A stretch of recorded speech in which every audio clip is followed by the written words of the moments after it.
Ya. Jangan sampai ada yang memahami bahwasanya ada antara combine, ya, ada istilah balance yang dimana mereka memahami ada penyeimbang. Artinya 50-50. Dunia 50, akhirat 50. Ini logika yang memahami, ya. Logika yang memahami tatkala kita ingin mengaplikasikan apa kehidupan kita di dunia. Itu logika manusia. Namun di dalam ayat bukan berbicara logika, tapi pemaknaan tafsir daripada ayat ini.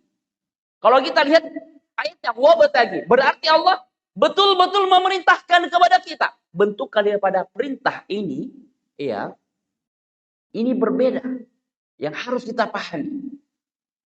Ya. Ada bentuk anjuran di situ. Berarti Allah betul-betul menganjurkan kita untuk menuntut akhirat kita.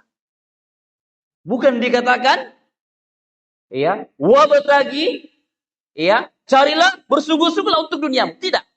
Jadi ayat ini tidak boleh terbalik, jamaah sekalian. Tidak boleh terbalik. Ya.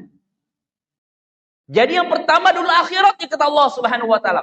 Setelah kita bersungguh-sungguh, berupaya, berjuang dan bermujahadah untuk mencari keridhaan Allah Subhanahu wa taala. Barulah kata Allah katakan, "Wala tansa nasibaka minad dunya." Namun kata Allah Subhanahu wa taala, jangan lupa, ya, ada bahagian, ya, ada bahagian dirimu, ya, dengan dunia. Artinya apa? Kita tetap ada bergerak dalam dunia, akan tetapi bukan dunia yang menjadikan kita bersungguh-sungguh untuk meraihnya, namun akhirat kita abaikan. Ada juga yang berkata, ya, tidak masalah, silakan kejar dunia kalian, tapi jangan lupa sholat. Ini maknanya ada betulnya. Akan tetapi, ya, hanya sholat. Itu pun terkadang, ya, sholatnya terlambat, ya, kadang-kadang mungkin hilang atau dijalankan. Ya. Kenapa? Akibat dari memahami tafsirnya bukan pada penempatannya. Demikian dia, mas sekalian. Jadi kita harus pahami bentuknya di sini. Karena Rasulullah SAW memerintahkan kita untuk kebaikan dengan akhirat, penghambaan kita kepada Allah Subhanahu wa taala. Rasulullah juga tidak pernah merasakan khawatir tentang bagaimana umat itu miskin, tidak pernah. Tidak pernah Rasulullah takut. Tidak pernah Rasulullah khawatirkan. Kata Rasulullah, "Fa wallahi mal fakhr akhsha 'alaikum." Kata Rasulullah SAW, sungguh saya tidak pernah merasa takut, khawatir terhadap kalian dengan kemiskinan kalian menjadi miskin. Saya tidak pernah takut, kata Rasulullah. Walakin akhsha 'alaikum, akan tapi sungguh saya takut kepada kalian. Dunia itu datang mengejar kalian. Antu basatud dunia. Kama tanafasu kama tanafasuha. Yang saya khawatirkan kepada kalian, kalian yang mengejar dunia, dan kalian berlomba-lomba mengejar dunia, dan kalian ditenggelamkan oleh dunia. Itu yang Rasulullah takutkan. Sehingga apa? Kapan mereka terlelehkan di dunia dengan kehidupannya, glamor kehidupannya, dengan bermegah-megah, dengan bermewah-mewah, berlomba-lomba, bersaing-saing, pamer-pamer, dan seterusnya, jamaah sekalian. Sehingga apa? Ibadah tidak ada, salat tidak ada, zikir tidak ada. Al-Quran disentuh 1 tahun sekali, kalaupun disentuh pada bulan Ramadan. Salat pun sekali, kalaupun salat Jumat, dan seterusnya, jemaah sekalian. Akibat apa? Mereka terlelehkan dengan dunia. Bukan berarti dunia kita tidak butuhkan. Para sahabat banyak dari pengusaha besar. Lihat Abdurrahman bin Auf, ya. Namun mereka apa? Terhadap harta yang dimilikinya, tatkala untuk kepentingan dakwah, kepentingan agama, mereka habis-habisan. Kenapa? Mereka tahu nilai dari sisinya. Dengan dia sedekahkan hartanya, Dia berikan hartanya ke masjid, ke fakir miskin, penuntut ilmu, ke pesantren dan sejenisnya. Dia yakin bahwasanya hartanya akan bertambah dengan itu. Tidak berkurang, tapi mereka yakin akan bertambah dengan itu. Itulah imannya orang-orang yang beriman. Para sahabat mereka memiliki kekayaan yang sangat luar biasa sekali, jamaah sekalian. Ya, mereka pengusaha besar. Dan kebanyakan rata-rata mereka. Akan tetapi pernahkah dunia membutakan mereka? Tidak. 5 waktu mereka ada. Mereka mengkaji Al-Quran. Selalu berada di majelis ilmu. Berada di majelis ilmu. Paling tidak maghrib isya. Mereka duduk bersama Rasulullah. Bagaimana mempelajari tafsir. Bagaimana mempelajari fikih. Bagaimana mempelajari tauhid. Ketauhidan kepada Allah dalam beribadah. Itu yang mereka pelajari. Saatnya mereka duduk di majelis ilmu, mereka duduk. Saatnya mereka untuk dunianya, mereka berada di dunia mereka. Tetapi hanya sebagai dikatakan sampingan bagi mereka. Namun mereka kaya. Kenapa? Allah yang membuatnya dia kaya. Bukan dirinya, bukan orangnya, bukan usahanya, bukan upayanya, bukan perjuangannya. Tapi Allah yang memberikan kemudahan baginya. Ini harus kita yakini jamaah sekalian. Tatkala kita berada dalam majelis ilmu. Kenapa? Nikmatnya kehidupan kita di dunia ini, nanti kita mampu merasakan nikmatnya itu, kebahagiaan itu, tatkala penghambaan sebenarnya benar-benar kita aplikasikan untuk Allah Subhanahu wa taala semata. Kita kerja di dunia namun kita sholat. Ya. Tatkala kita bekerja di tempat pekerjaan kita, adzan dikumandangkan, Allahu Akbar. Maka dia langsung tutup jualannya. Penuhi panggilan Allah Subhanahu wa taala. Kalau begini jamaah sekalian, berkah ini luar biasa. Apalagi salah satu tempat, kampung, desa, atau kota. Satu saja yang mereka terapkan ini, keberkahan itu pasti akan hadir. Lihat Mekah, Madinah. Ya. Kalau dia pendekatan haram, di saat azan dikumandangkan, adakah transaksi? Langsung ditarik rukonya, prak, tutup. Ada yang membayar transaksi, mereka tidak mau terima. Berapapun dikasih, mereka tidak terima. Badin, mereka katakan. Nanti setelah sholat. Ya, bayangkan jamaah sekalian, keimanannya sudah mereka melekat. Ya. Walaupun awalnya dengan aturan, tapi mereka pahami. Itu apa? Sehingga apa? Mereka berkah dalam dagangan. Itu yang kita inginkan. Dan mudah-mudahan jamaah sekalian, kita semuanya bisa menerapkan itu secara bertahap dalam diri kita pertama. Tidak perlu memaksakan orang lain. Bertahap dalam diri kita. Apabila apa yang kita geluti, apakah sebagai pedagang, sebagai orang eksekutif, legislatif, mereka menerapkan semuanya dari pola-pola yang diajarkan oleh Rasulullah SAW. Insya Allah semuanya berkah. Karena apa jemaah sekalian? Kehidupan yang kita inginkan dalam dunia kita tidak ada yang lain kecuali kekalnya kehidupan kita di akhirat kelak. Dan kekalnya kehidupan kita di akhirat kelak tergantung bagaimana bentuk penghambaan dan ketundukan kita tatkala kita berada di dunia. Bagaimana kita menerapkan bentuk perintah dan larangan Allah Subhanahu wa taala dalam beribadah. Pernah kita merasakan manisnya iman? Pernah kita merasakan lezatnya iman? Susah. Berat jemaah sekalian kalau kita mengatakan mau merasakan lezatnya iman. Manisnya iman, manisnya Islam, indahnya Islam, nikmatnya Islam. Susah kita paksa. Bagaimana mereka memahami nikmat Islam, manisnya iman? Kedekatan dengan Allah, ketundukan dengan Allah, ketaatan dengan Allah tidak pernah mereka lakukan, wujudkan dalam ibadahnya.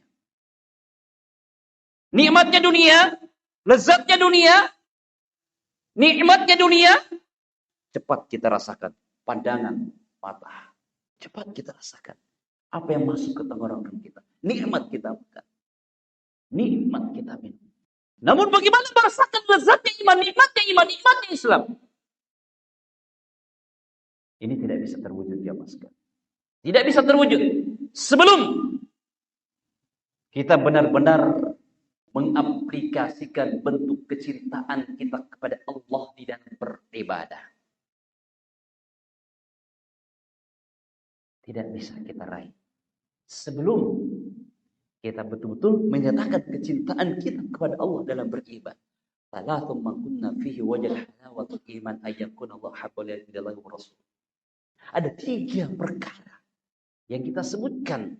Ya. Perkara ini mereka tidak bisa merasakan bentuk nikmatnya, kelezatannya iman mereka. Tatkala mereka mencintai Allah dan Rasul. Bagaimana bentuk kecintaan kita kepada Allah? Bagaimana bentuk kecintaan kita kepada Rasulullah SAW? Bagaimana bentuk kecintaan kita kepada hidayah Islam yang telah Allah Subhanahu wa taala berikan kepada kita? Ini kecintaan. Tatkala kita rasakan, maka mampu kita merasakan nikmatnya Islam, nikmatnya iman. Cintai Allah Subhanahu wa taala. Cintai Rasulullah SAW. Bagaimana mencintai Allah? Bagaimana mencintai Rasulullah? Ikuti apa yang dibawa oleh Rasulullah SAW dari Allah Subhanahu wa taala. Qul in kuntum tuhibbuna fattabi'uni yuhibbukum. Katakan jika engkau cinta kepada Allah, maka ikutilah aku. Kita mengikuti apa yang diperintahkan oleh Allah. Kita menjauhi apa yang dilarang dan diharamkan oleh Allah Subhanahu wa taala. Tatkala Allah Subhanahu wa taala melarang dan mengharamkan, kita ikuti. Tatkala Rasulullah SAW memberikan penjelasan, ini haram, ini tidak boleh, ini samar-samar, maka segera kita tinggalkan. Wa ma ataakumur rasul fakhudhu wa ma nahakum anhu fantahu. Wa ma ataakumur rasul, apa yang diperintahkan oleh Rasul, maka ambil, kata Allah Subhanahu wa taala. Ambil. Kan mustahil yang diperintahkan oleh Rasulullah SAW itu adalah perkara kejelekan, perkara kejahatan. Tidak ada jemaah sekalian. Semua yang diperintahkan oleh Rasulullah SAW pasti dari Allah Subhanahu wa taala. Karena Rasulullah SAW tatkala dia memerintahkan kebaikan, melarang daripada kejahatan dan keburukan, perkara dosa dan maksiat, itu datangnya dari Allah Subhanahu wa taala. Rasulullah tidak pernah berbicara dengan akal semata, dengan kantong pribadinya, tidak pernah, jemaah sekalian. Wa ma yantiqu 'anil hawa in huwa illa wahyun yuha. Dikatakan Rasulullah itu kalau berbicara tidak pernah dengan akal semata, kantong pribadinya semata, akan tetapi dari wahyu yang diwahyukan oleh Allah Subhanahu wa taala. Jemaah sekalian yang sama-sama berbahagia. Jika kita ingin merasakan nikmatnya Islam, nikmatnya iman, manisnya iman, maka tanamkan bentuk kecintaan kita kepada Allah Subhanahu wa taala. Karena kecintaan ini akan menghadirkan bentuk penghambaan yang sebenarnya beribadah kepada Allah Subhanahu wa taala. Tatkala kita mengatakan di dalam salat kita, iyyaka na'budu wa iyyaka nasta'in. Hafal semua. Tentu jemaah sekalian, kita pasti hafal. Tidak ada yang tidak hafal. Mungkin kecuali orang yang bisu. Hafal semua kita. Iyyaka na'budu wa iyyaka nasta'in. Lihat ayat ini. Sebelum kita menjelaskan apakah pernah terbetik apa makna daripada ayat ini, sebelum kita paparkan, apakah sudah ada terbetik makna daripada ayat ini? Ayat yang selalu kita lantunkan, yang selalu kita ucapkan dalam salat kita. Ternyata jamaah sekalian, ayat ini bagian daripada ayat yang sangat khusus di dalamnya. Bagaimana tidak? Ini bentuk pernyataan kita, ucapan penegasan kita, statement kita, penegasan kita kepada siapa? Apakah kepada saudara? Apakah kepada tetangga? Ataukah kepada yang lainnya? Tidak. Jadi untuk siapa? Iyyaka na'budu wa iyyaka nasta'in. Ini bentuk pernyataan khusus kita kepada Allah Subhanahu wa taala. Pernyataan kita kepada Allah. Iyyaka na'budu. Hanya kepadamu lah kami beribadah. Wa iyyaka nasta'in. Hanya kepadamu lah kami memohon pertolongan. Perhatikan jamaah sekalian. Apa bentuknya? Di sini memiliki makna. Kalau kita katakan maknanya adalah nakhussuka wa'dah bil ibadah. Nakhussuka wa'dah artinya pengkhususan makna ibadah hanya kepada engkau. Wahdak. Artinya apa? Pengkhususan ibadah hanya kepada Allah Subhanahu wa taala. Pengkhususan ibadah hanya kepada Allah. Wahdak hanya kepadamu. Ya. Sehingga apa? Kalau kita mengatakan khusus hanya kepada Allah, berarti pernyataan kita iyyaka na'budu, hanya kepadamu kami beribadah. Berarti tidak ada bentuk penghambaan kita selain daripada Allah Subhanahu wa taala. Tidak ada bentuk penyembahan kita selain daripada Allah Subhanahu wa taala. Kita tidak beribadah kepada manusia, kita tidak beribadah kepada pohon, kita tidak beribadah kepada patung, kita tidak beribadah kepada penjaga ini, penjaga itu. Tidak. Karena kita telah mengatakan bentuk pernyataan khusus kita kepada Allah Subhanahu wa taala. Nakhussuka wahdak bil ibadah. Pengkhususan hanya kepadamu kami beribadah. Tatkala kita tegaskan ini, kita ucapkan jamaah sekalian dengan tegas dalam lisan kita, ucapan kita dalam salat kita, setiap salat kita 5 waktu kita ucapkan, tegaskan kepada Allah, ya Allah hanya kepadamu. Kata hanya bentuk bahasa Indonesia. Hanya artinya apa? Kalau kata hanya, kalau kita mengatakan sesuatu kepada seseorang, saya hanya setia kepadamu. Saya hanya setia kepadamu, tidak kepada lainnya. Saya hanya mencintai kamu, berarti tidak kepada lainnya. Saya hanya sayang kepadamu, berarti tidak kepada lainnya. Berarti hanya satu, kepada kamu, kepada kamu. Menunjukkan kekhususan dalamnya.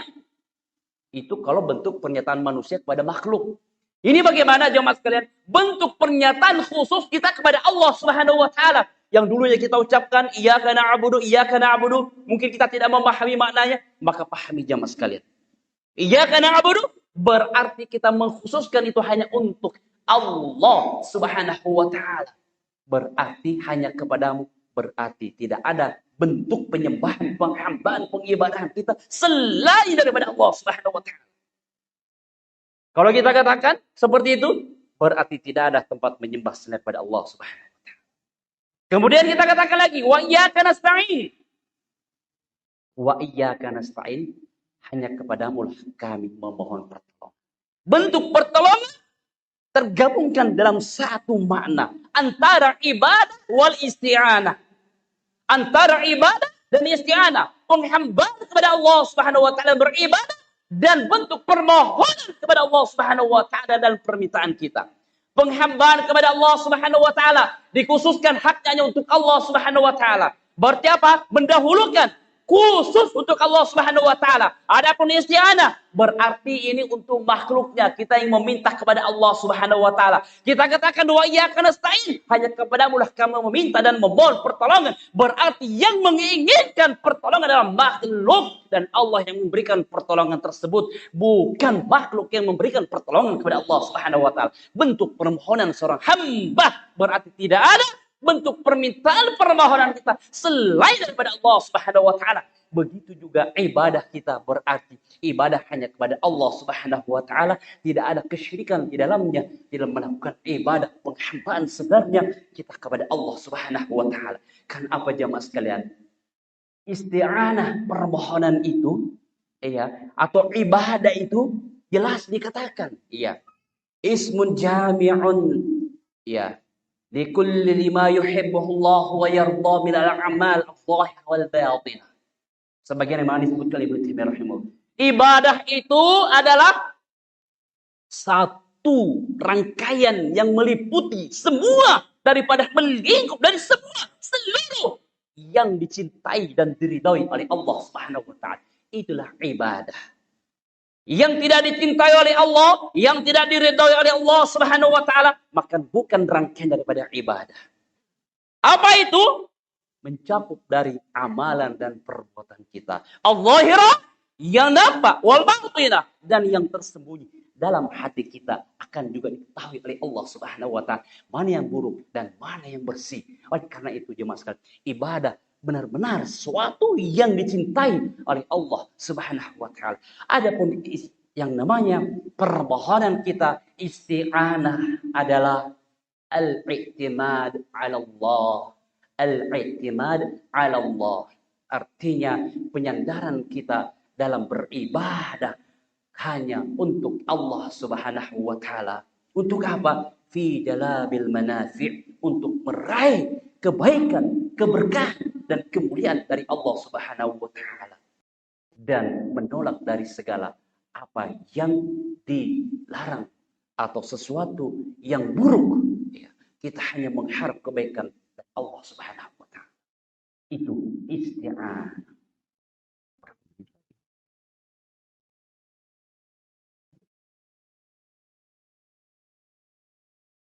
Jemaah sekalian yang sama-sama berbahagia. Itu nikmatnya Islam. Itu nikmatnya iman. Di saat kita benar-benar mampu menghambakan diri kita kepada Allah Subhanahu wa taala, dengan betul-betul menghambakan diri kita kepada Allah Subhanahu wa taala, bagaimana nikmat keduniaan itu bisa hadir? Bagaimana nikmat akhirat itu bisa hadir? Nikmat keduniaan itu betul-betul bisa terasa dalam diri kita tatkala kita lebih dekat dengan Allah Subhanahu wa taala. Tidak ada kenikmatan yang terhebat di dunia ini ya, yang mereka rasakan dari segala hal, fasilitas dan sarana-sarana yang mereka miliki. Tidak ada kenikmatan yang terhebat oleh Allah Subhanahu wa taala. Bersyukur bagian daripada nikmat Allah Subhanahu wa taala. Mensyukuri nikmat Allah Subhanahu wa taala bagian daripada ketaatan.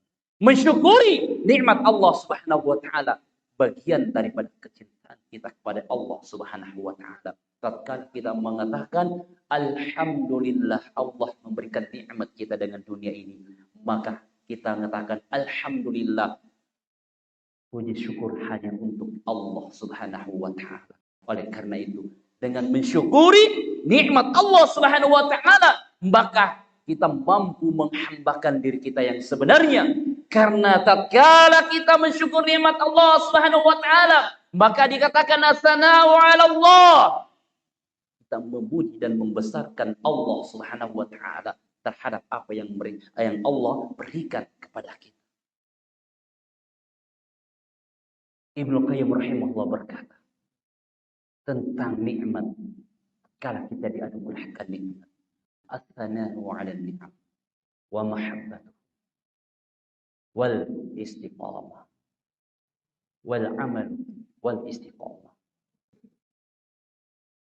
Nikmat itu nanti bisa terasa jemaah sekalian tatkala kita benar-benar mampu memahami bentuk karunia Allah Subhanahu wa taala. Dengan apa? Dengan mencintai nikmat tersebut dengan kecintaan kita kepada Allah. Di saat kita mampu mencintai nikmat tersebut dengan rasa syukur terima kasih kita kepada Allah Subhanahu wa taala, maka tentu akan mampu melahirkan yang namanya amalan-amalan yang baik, amalan-amalan yang benar di sisi Allah Subhanahu wa taala. Kita beramal, kita beribadah tentu dengan perintah dari Allah, tentu dengan ketundukan dari Allah Subhanahu wa taala. Tatkala kita beramal, tatkala kita beribadah yang didasari dengan nilai kecintaan kita kepada Allah, dengan keimanan, keislaman kita, maka insya Allah Ta'ala nikmat itu akan menghadirkan keistiqomahan dan kesabaran di dalamnya. Tanpa kenikmatan tersebut kita tidak bisa meraih bentuk keistiqomahan kita. Orang tidak akan pernah bisa istiqomah dengan ibadahnya dia sampai dia betul-betul merasakan nikmat imannya, nikmat ibadahnya, kedekatannya kepada Allah Subhanahu wa taala di dalam beribadah. Oleh karena itu jemaah sekalian, dipahami betul hakikat daripada makna penghambaan kita. Tatkala kita mengatakan iyyaka na'budu, maka kita mengatakan penghambaan hanya kepada Allah Subhanahu wa taala. Tatkala kita mengatakan wa iyyaka nasta'in, maka bentuk permohonan kita dalam beribadah, permintaan kita dalam beribadah, maka hanya semata-mata untuk Allah Subhanahu wa taala. Karena kapan kita palingkan ibadah kita? Kita beribadah selain daripada Allah, meminta kepada selain daripada Allah Subhanahu wa taala, maka disinilah bentuk kerusakan kita dalam beribadah. Artinya memalingkan ibadah selain daripada Allah Subhanahu wa taala, meyakini sesuatu, ada yang bisa memberikan manfaat, ada yang bisa memberikan kekuatan, ada yang bisa memberikan keselamatan, ada yang bisa memberikan rezeki, ada yang bisa memberikan jodoh, ada yang bisa memberikan kesembuhan, dan perkara-perkara yang lainnya yang mereka yakini selain daripada Allah Subhanahu wa taala. Inilah yang dikatakan dalam Al-Qur'an kesyirikan dalam beribadah, menjadikan tandingan di dalam beribadah. Dia meyakini Allah, dia mencintai Allah, berdoa kepada Allah, meminta kepada Allah, namun dia mencintai juga selain daripada Allah, berdoa selain daripada Allah, meminta selain daripada Allah Subhanahu wa taala. Ini namanya menjadikan tandingan dalam beribadah kepada Allah Subhanahu wa taala. Inilah jamaah sekalian yang dibahasakan dalam Al-Qur'an, inna syirka la zulmun azim. Itu adalah kesyirikan, dan kesyirikan itu adalah dosa yang paling besar di sisi Allah Subhanahu wa taala.